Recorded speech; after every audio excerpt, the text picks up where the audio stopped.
I also learned how people gamed the welfare system. They'd buy 24 packs of soda with food stamps and then sell them at a discount for cash. They'd ring up their orders separately, buying food with food stamps and beer, wine, and cigarettes with cash.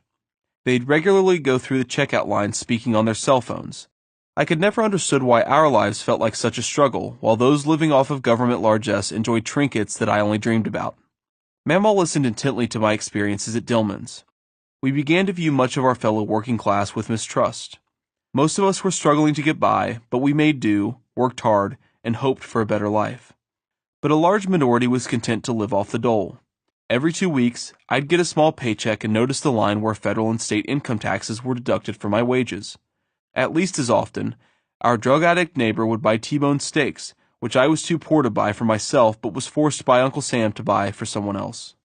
This was my mindset when I was 17, and though I'm far less angry today than I was then, it was my first indication that the policies of Mamaw's Party of the Working Man, the Democrats, weren't all they were cracked up to be. Political scientists have spent millions of words trying to explain how Appalachia and the South went from staunchly Democratic to staunchly Republican in less than a generation. Some blame race relations and the Democratic Party's embrace of the civil rights movement. Others cite religious faith and the hold that social conservatism has on evangelicals in that region.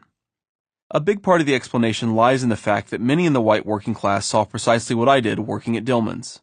As far back as the 1970s, the white working class began to turn to Richard Nixon because of a perception that, as one man put it, government was paying people who are on welfare today doing nothing.